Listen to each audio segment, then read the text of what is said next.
ډیرو درنو او قدرمنو اوریدونکو پام وکړئ د نن ورځې ډیر تازه مهمو او لنډو خبرونو ته.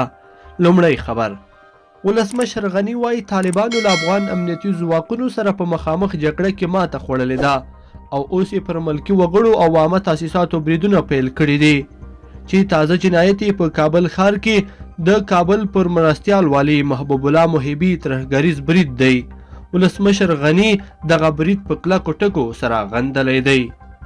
دوهم خبر: د راپورونو له مخې د پاکستان د پوځ مشر قمر جاوید باجوا د افغانستان لپاره د امریکا ځانګړي استازي زلمي خلیلزاد سره د لیدنې پر مهال سیمه کې د ثبات او دوامداره سولې د ملاتړ ډاډ ورکړی دی. دریم خبر: د کابل د والي مرستیال محب الله محبي او سکرتري نن په کابل ښار کې د مقناطیسي مین په چاودنه کې وژل شوي دي.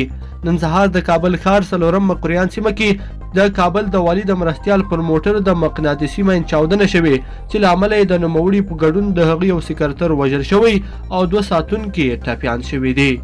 څلورم خبر: الکټرل کالج په رسمي توګه جو بایډن د امریکا د ټاکنو ګټونکي اعلان کړل.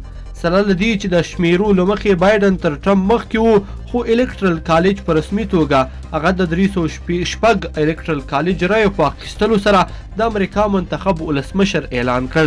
ټاکل شوې ده چې د راتلونکي میلادي میاشتې په 20 نیټه په سپینه ماڼۍ کې د بایډن د لوړې مراسم ترسره شي او تر هغه وروسته به دی د امریکا د ولسمشر په توګه دنده پیلوي.